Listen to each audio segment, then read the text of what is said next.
예, KT 채용 비리에 관여한 혐의를 받고 있는 이석채 전 KT 회장의 구속 여부가 이르면 오늘 밤에 결정됩니다. 한편 혐의를 줄곧 부인해오던 박유천 씨가 구속 사흘 만에 마약 투약 혐의를 인정했는데요. 예. 오늘 강신업 변호사와 관련 내용 짚어보겠습니다. 어서 오십시오. 네, 안녕하세요. 안녕하십니까. 예. 자, 이석채 전 KT 회장 얘기부터 해보겠습니다. 영장 심사받기 위해서 오늘 법원에 출석을 했는데요. 일단 이 회장, 이 전 회장 취재진 질문에 대해서는 답변하지 않았고 사진 참 많이 봤네라는 혼잣말을 한 뒤에 법원 안으로 들어갔습니다. 일단 그 장면 보셨을 텐데 네. 어떻게 보셨어요? 글쎄요, 이제 KT 전 총수에 대한 조사죠. KT가 부정 채용을 했다라고 하는 의혹에 대해서 수사를 해왔고요. 이제 마지막 수술을 받고 있는 거죠. 수요자에 대해서는 말이죠. KT가 이제 부정 채용을 했다는 거에 대해서 계속해서 수사를 해왔습니다. 그래서 오늘 구속영장 실질심사에 나가는 것인데 오늘 어떤 입장 표명을 할지가 사실은 주목됐어요. 네. 그래서 기자들도 많이 왔었고 그래서 부정 채용을 지시한 적이 있느냐라고 물었습니다. 예. 여기에 대해서 묵묵부답이었고요. 그다음에 김성태 의원으로부터 특혜 채용 의혹 청탁을 네. 받은 적이 있느냐 네. 이렇게 물었지만 여기에 대해서도 대답을 하지 않았고요. 지금 앵커께서 얘기한 대로 사진 참 많이 봤네. 많은 사람들이 왔다는 얘기죠. 예. 그 정도 얘기를 하고 법원으로 이제 들어갔습니다. 그래서 어쨌든 간에 입장 표명을 좀 할 것으로 기대가 됐습니다만은 네. 입장 표명은 하지 않았습니다. 이번 이제 구속 여부를 가릴 핵심 쟁점을 꼽아본다면 어떤 게 있는 건가요? 지금 이제 받고 있는 혐의는 2012년에 KT 본사에 부정 채용을 했다는 것이고요. 예. 그리고 KT 홈 고객 부문이라고 있습니다. 여기에 대해서도 이제 부정 채용이 있었다는 것인데요. 지금 처음에는 김성태 의원으로 시작을 했습니다만은 네. 지금까지 드러난 것은 한 9건 정도가 됩니다. 그래서 여기에 대해서 과연 이석채 전 KT 회장이 부정 채용을 지시했는지 이것이 문제고요. 그다음에 누구로부터 어떤 청탁을 받았는지 이것이 이제 문제가 되는 겁니다. 그래서 여기에 대해서 KT 비서실도 이제 압수수색을 했었고요. 네. 그다음에 이제 관련자들도 이미 다 수사를 받고 구속이 되기도 하고 했습니다. 네. 그중에서 이제 가장 눈에 띄는 것이 서유열 KT 전 홈고객 부문 사장인데요. 예. 그 사람이 이제 오른팔이라고 얘기가 되거든요. 그래서 구속 전에는 이제 이석채 회장으로부터 지시를 받았다는 것을 부인했으나 네. 구속이 되고 나서는 진술을 하고 있다고 얘기하고 있고요. 그래서 관련자들로부터 지시를 받았다는 진술을 확보했다는 얘기가 있고요. 네. 그다음에 또 이메일도 확보를 했다는 얘기가 있고요. 그래서 상당 부분 지금 증거를 확보했다는 얘기가 나오고 있습니다. 어쨌든 지금 말씀하신 것처럼 서유열 전 KT 홈 고객 부문 사장도 그렇고 또 KT 전 인재 경영실장인 그 김상효 전무 그 전무도 그 검찰 조사 도중에 이런 말을 했지요. 2012년 KT 채용 과정에서 불법 행위 있었다 진술을 했기 때문에 그렇습니다. 일단 그 혐의 자체는 소명이 될 것 같고요. 증거 인멸과 도주의 우려가 있는 경우에 이제 또 구속영장 발부가 되는데 그 부분은 좀 어떻게 좀 볼까요? 지금 KT 전 사장인 이석채 사장에 대해서는 지난달 22일 첫 소환이 있었어요. 그리고 이번 달 25일 불러서 14시간에 걸친 집중 수사를 했거든요. 네. 그리고 그 다음 날인 26일 구속영장을 전격적으로 청구한 겁니다. 예. 이 정도라면 그러니까 수사를 하고 나서 그 다음 날 바로 청구를 한 거죠. 네. 3차 조사는 이제 하지 않았고요. 네. 그렇다면은 검찰에서 상당 부분 자신감을 내비치고 있는 겁니다. 그러니까 충분히 혐의를 소명할 수 있다 예. 이렇게 보는 것이고요. 그 이유는 아까 얘기했던 대로 관련자들의 진술이 있고 네. 또 지시를 했다는 이메일 이것도 확보했다고 얘기가 되고 있습니다. 등등으로 볼 때 이제 입증에는 자신 있다라고 얘기하는 것 같은데요. 혐의가 소명된다 하더라도 네. 이제 문제는 과연 도주의 우려가 있는가, 증거 인멸의 우려가 있는가 그렇죠. 그런 이런 부분이 것들을 좀 볼 텐데 지금 두 명은 먼저 구속이 됐지 않습니까? 네. 인재 경영실장하고 그리고 홈고객 부문 사장은 구속이 됐단 말이죠. 그렇다면 형평성이라든지 내지는 또 총 책임자 아닙니까? 예. 그러고 이랬을 가능성이 있는 거죠. 아까 구속된 사람들은 사실은 자기 선에서 부정채용을 했다기보다는 오히려 KT 당시 회장이던 이석채 회장의 지시를 받았을 가능성이 많거든요. 예. 그렇다면 혐의가 KT 사장이던 이석채 사장이 더 많다고 혐의가 중하다고 봐서 구속영장이 발부될 가능성이 상당히 높다 이렇게 네. 봐야 되겠죠. 저희가 이 구속 여부에 주목을 하는 게 워낙 관련된 인물들도 많고 이 구속 이후에 또 수사가 어떤 식으로 뻗어나갈지도 궁금하기 때문인데 그렇습니다. 구속이 되고 난 뒤에는 수사가 좀 급물살을 타겠죠. 예, 맞습니다. 지금 중요한 부분을 지적하셨는데요. 지금까지는 그 부정 채용을 한 사람들, 예. 그러니까 수혜를 준 사람들, 부여자, 수혜 부여자라고 할까요? 이런 사람들에 대해서 조사를 했다면 지금부터 이제 수혜자, 그러니까 수혜를 받은 사람들, 즉 부정채용으로 KT에 들어간 사람들 또는 부정채용을 갖다가 청탁한 사람들에 대한 수사가 필요한 것이죠. 첫 번째가 김성태 의원이죠. 그래서 김성태 의원으로부터 과연 부정청탁의 어떤 그런 청탁이 있었는지 이런 것들을 조사해야 될 것이고요. 그래서 아마 오늘 이석채 회장이 뭐 구속이 된다면 바로 이제 소환 조사가 있을 것으로 보여지고요. 그 다음에 김성태 의원 말고도 몇 명이 더 있습니다. 특히 이제 성모 한국공항공사 전 사장. 이 또 여기에 이제 부정 청탁을 했다는 의혹이 있고요. 그리고 전 동방성장위원회 사무총장인 정모 이분도 이제 또 지금 의혹을 받고 있습니다. 등등 이렇게 부정 청탁을 부탁했던 사람들, 그로 인해서 수혜를 본 사람들에 대한 조사가 있을 겁니다. 알겠습니다. 법원이 어떤 판단을 할지는 저희가 좀 지켜봐야 될 부분인 것 같고요.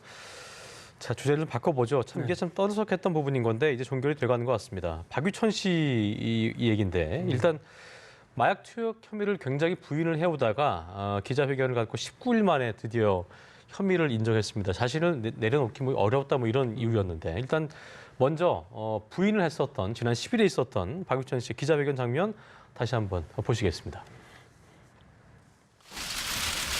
저는 결코 마약을 하지 않았습니다. 보도를 통해서 황하나가 마약 수사에서 연예인을 지목했고 약을 권유했다고 하는 내용을 보면서 그게 저를 오해받을 수 있다는 생각에 너무나 무서웠습니다. 나는 결코 마약을 하지 않았는데 나는 이렇게 마약을 한 사람이 되는 건가 하는 두려움도 휩싸였습니다. 하지만 마약을 한 적도 없고 권유한 적은 더더욱 없습니다. 제가 이 자리에 나선 이유는 이 건에서 제가 혐의가 인정된다면 이것은 연예인 박유천으로서 활동을 중단하고 은퇴하는 문제를 넘어서 제 인생 모든 것이 부정당하는 것이기 때문에 절박한 마음으로 왔습니다. 네, 이렇게 얘기를 했던 박유천 씨였습니다. 지난 10일이었고요. 마지막 말이 참 와닿는 것 같은데 제 인생 모든 게 부정당하기 때문에 절박한 마음으로 왔다고 얘기하면서 부인을 철저히 했는데 참 지금 마음은 어떨까 싶네요. 예. 글쎄요. 지금 이제 저 때만 해도 사실은 저렇게까지 얘기하는 거 보면 뭔가 억울한 것이 그런 사람들이 많았을 겁니다. 근데 지금 생각하면 저분이 배우라는 생각을 다시 한번 하게 되는데요. 사실은 저렇게까지 하기가 쉽진 않습니다. 그래서 저도 이런 말이 있거든요. 10명의 도둑을 놓치는 한이 있더라도 억울한 사람 한 사람을 만들어서는 안 된다. 이것이 법의 정신입니다. 그렇기 때문에 혹시라도 또 억울한 일이 있으면 안 되겠다 이런 생각을 했는데요. 지금 결국은 이제 시인을 했습니다. 사실은 이렇게 이제 또 부인을 했던 이유가 본인도 얘기했습니다마는 모든 것을 내려놓기가 어려웠다. 그 다음에 팬들 얘기를 했어요. 팬들이 나를 어떻게 볼까 두려웠다. 이런 얘기를 했는데요.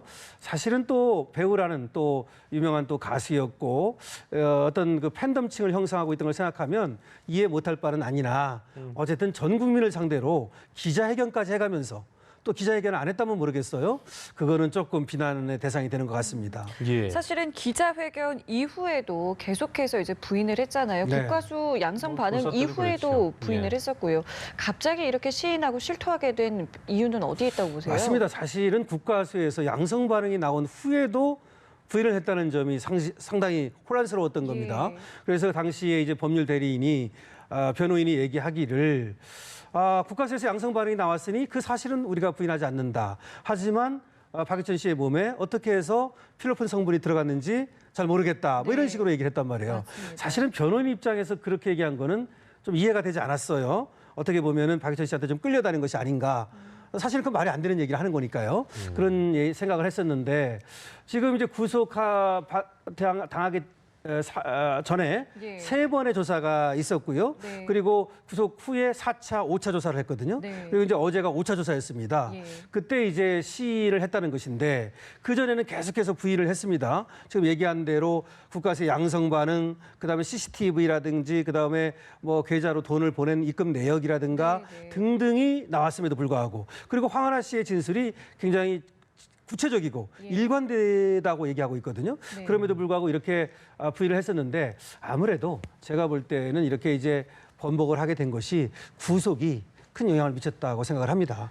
그러니까 그 전에는 이렇게 부인을 하면 혹시 빠져나갈 수 있지 않을까 생각하다가 막상 구속이 되고 보니 더 두려웠을까요? 예, 이제는 뭐 벗어나기 어렵겠다는 생각을 한 돌이킬 수 것이고요. 없다. 실제로 그런 경우가 좀 많이 있습니까? 그렇죠. 그다음에 좀 궁금하더라고요. 예, 그러니까 사실은요. 사건이 있어서 범죄 용의자가 그렇게 부인을 계속 하다가 막판에 자수를 하거나 아니면 구속 다른 이후에 심경 변화가 좀 생기는 그렇죠. 경우가 원래는 있나요? 이런 관측이 많았어요. 저렇게 이제 부인을 하는 걸로 봐서 혹시라도 수용 생활을 하더라도 예. 나중에 나왔을 때 펜을 지키기 위해서 내 펜을 그대로 유지하기 위해서 저렇게 부인을 하는 것이 아니냐 이런 관측이 있었거든요. 그랬는데 저렇게까지 이제 부인을 하다가 시위를 한 이유는 아무래도 수사기관의 집요한 설득 이 이제 주요했다고 봅니다. 그다음에 황하나 씨하고 대질이라든가 내지는 거짓말 탐지기 등등을 또 해볼 수 있거든요. 수사기관에서. 그리고 마지막으로 지금 제가 생각해 보는 것은 혹시 이 마약 범죄 같은 경우에는 이 자백을 하고 시인을 하고 또 관련 수사에 협조를 하면 많이 형량에서 또 참작이 되거든요. 그런 것들을 고려했다고 생각합니다. 이게 보니까 저희가 항상 그런 얘기 하잖아요. 그러니까 구속이 되고 안 되고의 그 개념. 그렇죠. 그러니까 뭐 정치인이든 기업인이든 연예인이든 일반인이든 이 구속이란 이 부담은 뭐 이루 말할 수가 없는 건가 봅니다. 그렇죠. 예. 만약에 지금 뭐 잘 지적하셨는데 박유천 씨도 구속이 안 됐다면 예. 끝까지 부인했을 것으로 봅니다. 그 이유는 팬들에게 자기가 어필할 것이 나중에라도 부인을 해야만 가능한 것이거든요.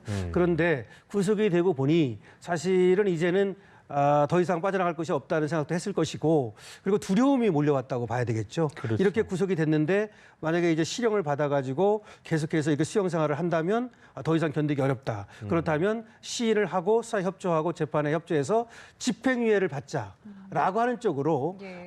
방향을 선회했을 것으로 생각합니다. 그러니까 예. 결국에는 이제 자백을 했다는 거는 말씀해주신 것처럼 실형을 피하기 위한 것인데 그렇다고 봅니다. 실제로 좀 영향이 있겠습니까? 그럼요. 영향이 있습니다.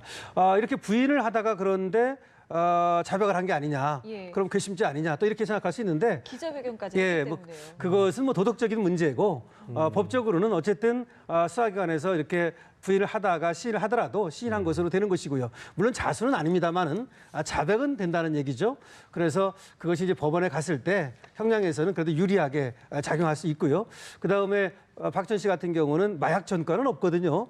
그렇다면 어쨌든 초범으로 봅니다. 예. 그래서 뭐 구매도 하고 투약도 했지만 마약 같은 경우 과거에는 사실은 집행유예도 많이 초범 같은 경우에는 나옵니다. 그래서 그런 가능성을 좀 보고 지금 자백을 하고 시인을 하고 있는 것이라고 생각이 듭니다. 네. 어떻게 보면 연예인으로서 그렇게 화려한 삶을 살다가 모든 걸 진짜 다 잃은 상황이기 때문에 이런 때는 또 신병 확보가 안 될 경우에는 또 행여나 또 안 좋은 선택을 하거나 이럴 수 글쎄요. 있기 때문에 오히려 이런 때는 또 신병 확보가 돼 있는 것도 더 낫겠지 않나라는 생각이 들기도 하네요. 저도 사실은 그런 걱정을 좀 부분도. 했었습니다. 왜냐하면 계속해서 이제 부인을 하고 있는 입장에서 만약에 정말로 또 혹시 불행한 사태가 있을 수도 있다고 생각했는데 어쩌면 이제는 본인도 자백을 했고 그리고 홀가분하게 털어놨지 않습니까? 저 때는 굉장히 홀가분합니다. 그러니까 사실은 본인이 했음에도 불구하고 안 했다고 이렇게 부인을 할 때의 심정이라고 하는 것은 불편한 심정. 불편하죠. 그럼에도 불구하고 이제 확실하게 얘기를 하고 지금도 이제 얘기하지 않습니까? 저 뭔가 두려웠다. 그리고 팬들을 잃을까봐 두려웠다. 팬들이 어떻게 볼까 두려웠다. 이런 얘기인데 네. 그렇게 얘기함으로써 일단은 심정적으로는 이제 좀 털어버린 것이다라고 생각할 수 있기 때문에 벌은 이제 그대로 받겠지만 예. 본인의 어떤 심리는 안정이 됐을 겁니다. 이전보다는 훨씬 더 네, 안정됐을 예. 것이다. 예. 네, 자 그리고 조금 전에 변호인에 대해서 잠깐 언급을 해주셨잖아요. 박유천 씨 변호인이 사임을 했다고 합니다. 관련 업무를 모두 종료를 했다고 하는데 이렇게 되면 이제 앞으로 박유천 씨 같은 경우에는 어떤 변호를 받게 되는 건가요? 아무래도 이제 변호인과 그다음에 이 지금 피의자, 피고인 간에는 예. 신뢰관계가 제일 중요합니다. 예. 그러니까 보호자라는 개념이라고 생각하면 돼요. 변호인은 그러니까 뭐 구속이 된다 하더라도 오히려 이 아버지랑 어머니는 가가지고 일반 면회라 그래가지고 잠시 면회를 할 수밖에 없지만 변호인은 뭐 가서 하루 종일도 만날 수 있는 거거든요. 그리고 그야말로 그렇게 이제 입건이 되고 수사를 받고 재판을 받는 과정에서는 변호인이 보호자 역할을 하는 겁니다. 그렇기 때문에 신뢰관계가 굉장히 중요한데 지금 변호인 입장에서는 저렇게 자신은 박유천 씨를 믿고 네. 박유천 씨 말대로 그대로 따라줬는데 저렇게 이제 또 사실과 다른 거짓말을 했다는 것이 밝혀진 이상 계속해서 변호를 하기가 좀 어려웠을 겁니다. 네. 그렇게 되면 이제 그 변호인은 이제 사임하는 것이고요. 예. 다른 변호인을 이제 박유천 씨가 선임해야 되겠죠. 네. 선임할 것으로 보고요. 그렇게 해서 남은 수사라든가 또 재판에 임할 것으로 보여지고 박유천 씨가 만약에 변호인을 선임하지 않는다면 재판에 가가지고는 물론 이제 국선 변호인이 선임이 됩니다만은 저 정도 되면은 당연히 변호인을 선임해서 대응을 하는 것이 바람직합니다. 그렇군요. 자, 경찰이 박 씨가 이제 황하나 씨와 함께 필로폰 1.5g을 구매한 것으로 보고 있는데요. 통상의 그 필로폰의 투약량을 좀 고려해 봤을 때 필로폰이 아마도 1g 정도는 남아 있을 거다. 근데 이 향박이 어디 있을까도 궁금한 부분인데 이에 대해서 추가 조사도 이제 앞으로 이루어지게 되겠죠. 추가 조사 필요하죠. 예. 사실은 저 부분에 대해서 박유천 씨가 어떻게 얘기를 하는가 이것이 중요한 부분인데요. 지금 앵커께서 얘기한 대로 지금 생각해 보면 그러니까 계산해 보면 말이죠. 네. 약 1g에서 1.2g 정도가 남아 있어야 된다는 겁니다. 0.5 정도 써고 예. 나머지가 남아야 되는 그렇죠. 건데. 그렇다면 이건 상당한 양이거든요. 그렇죠. 굉장한 양인데 이것을 그럼 어디로 갔느냐? 다시 누구에게 공급을 했을 가능성도 있고요. 그렇죠. 아니면 추가 투약 가능성도 있는 거죠. 그런 가능성도 있고 혹시 또 다음에 어떤 투약을 하기 위해서 뭐 숨겨놨을 가능성도 있고요. 고가의 제품이기 때문에 버렸을 가능성이 없을 거예요. 그럴 가능성은 별로 없어 그렇죠. 보입니다. 예. 그런데 저 부분을 이제 뭐 얘기할 수밖에 없을 거예요. 그 이제 황하나 씨하고 지금 박유천 씨가 같이 있는데 누가 저 1g을 갖다가 처리한 것인지 갖고 있는지 이런 부분에 대해서는 추가 수사를 하면 나올 수밖에 없을 겁니다. 만약 끝까지 저 부분에 대해서 또 얘기를 하지 않는다면 예. 그렇다면 또 일부만 시인한 거고 또 나머지는 또 부인하는 거기 때문에 완벽히 이제 수사 협조했다고 보기 어려운 부분이 있고요. 그다음에 지금 이제 남은 것이 박유천 씨뿐만 아니라 박유천 씨에게 마약을 공급한 그 판매상을 갖다가 또 추적해서 검거하고 또 수사해야 되거든요. 예. 그래서 판매상에 대한 수사도 필요한데 그건 박유천 씨의 어떤 입을 또 빌릴 수밖에 없거든요. 그래서 네. 박유천 씨가 앞으로 저 남은 필로폰을 어떻게 했는지 그리고 판매상하고 어떻게 연락을 했고 판매상의 어떤 주소라든지 연락처를 알고 있는지 네. 등등을 조사하는 그런 수사 과정이 남아 있습니다. 예, 알겠습니다. 자, 마지막 이슈입니다. 검찰 김학의 사건 수사단이 출범한 지 오늘로 한 달이 그렇죠. 됐습니다. 지금까지 좀 어떻게 좀 진행이 되었는지 먼저 짚어볼까요? 예, 김학의 수사단에서 이제 수사를 시작한 지 한 달이 됐는데 아직까지는 사실은 뭐 지지부진해요. 이렇다 할 게 뭐 안 나온 게 예, 없죠. 관련자들은 많이 불러서 조사를 했습니다. 네. 그 뭐 성폭행, 성접대 혐의라든가 또 뇌물 관련 혐의라든가 조사를 했고요. 윤중천 씨에 대해서는 여러 번 불러가지고 뭐 구속 영장 청구도 해보고 했습니다만은 그것은 이제 되지 않았고요. 그래서 또 오늘도 부른다는 거죠. 계속해서 불러 조사를 하고 있는데 네 차례 소환을 해서 이번에는 이제 뇌물에 대해서 좀 얘기를 이제 들어보려고 하는 것인데 지금 이렇게 얘기하고 있어요. 윤중천 씨는 2007년경에 김학의 전 차관에게 검사장 승진을 하라고 뭐 200만 원 준 적이 있다. 뭐 그 정도 말만 합니다. 그러니까 공소시효 지난 것만 얘기하고 예. 단편적으로만 얘기하고 그래가지고 실질적으로 윤중천 씨 입에서 핵심적인 내용이 나온 게 없어요. 그래서 그 영상 시점도 보면 저희가 2007년에서 8년 사이라고 했었는데 그래서 8년 같은 경우는 공소시효가 남을 수 있다 얘기했었는데 네. 이분 얘기 보니까 2006년도 얘기하셔갖고 예. 그 공소시효를 전것만 피해가는 얘기를 걸 되게- 여기저기 피해가면서 예, 예. 말이죠. 그래서 윤윤천 씨를 불러가지고 이제 오늘도 조사를 뭐 한다고 하는데 어떤 얘기를 할지가 중요합니다. 물론 지금 이제 검찰에서 네. 뭘 확보했냐면 그 수첩을 하나 확보했어요. 다이어리라 그래가지고 물론 그거는 2013년에도 있긴 있었다는 겁니다. 근데 그때는 뭐 중요하지 않다고 생각해가지고 넘겼다는 거죠. 근데 거기에 보니까 윤윤천 씨가 당시에 누구를 만났는지, 누구와 골프를 쳤는지, 누구와 식사를 했는지, 그리고 돈을 찾으면 또 돈을 찾은 내역을 거기다 써놨다는 겁니다. 네. 그래서 혹시 김학의 전 차관을 만났다고 하는 날 돈을 찾은 것이 있는지 등등을 조사해서 결국은 이제 뇌물을 줬는지를 알아보려고 하는 건데 저 때는 뭐 김영란법이라고 하는 것도 없었기 때문에 그 돈을 주고 또 그것이 대가성이 있어야 돼요. 네. 그러니까 돈을 줬다는 것도 입증해야 되고 그 돈의 액수도 좀 액수도 크잖아요. 중요하고요. 액수가 만약에 3천만 원이 안 된다면 그것도 공소시효가 다 지났거든요. 어쨌든 김학기 전 차관에게 성폭력을 당했다고 주장해온 여성이죠. 이 A 씨가 김 전 차관을 검찰에 무고 혐의로 맞고소를 했는데 이건 내용이 좀 어떻게 되는 건지 다시 이건 짚어주시죠. 뭐냐면은 이 여성에 따르면 2008년 3월에 원주 별장의 옷방에서 김학의 전 차관과 윤중천 씨로부터 성폭행을 당했다라고 하는 내용입니다. 예. 근데 이것이 이제 2013년에 나왔던 내용인데 고소를 했던 겁니다. 이 여성이 말이죠.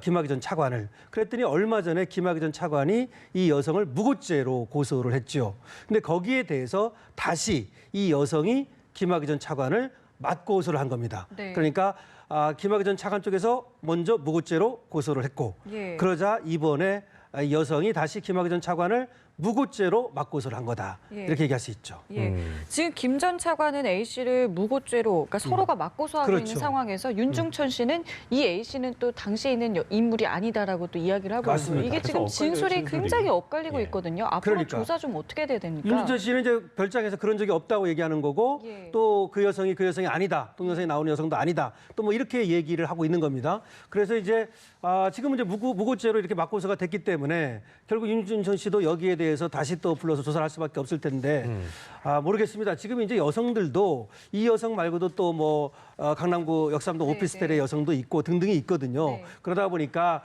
이 촬영한 영상이 그때 영상이냐 또 아니냐 이걸 갖고 다투는 겁니다. 근데 여기에 대해서는 앞으로 수사가 필요할 거고요. 결정적인 증거가 또 있어야 될 것 같아요. 글쎄 뒷받침하기 말입니다. 위해서. 근데 지금 말만 있는 것이기 때문에 그리고 또 그러니까요. 영상이 있다 하더라도 그 영상 속에 여성이 분명하게 드러나지 않는다면 맞아요. 그렇다면 그 여성이 이렇게 성폭행을 당했다라고 얘기하는 것이 증거가 없을 수가 있거든요. 네. 그렇기 때문에 앞으로 공방은 있겠지만 실체가 드러날지는 아직은 좀 확실하지 않습니다. 그렇겠네요. 알겠습니다. 지금까지 예. 강신업 변호사와 함께했습니다. 말씀 고맙습니다. 네, 고맙습니다.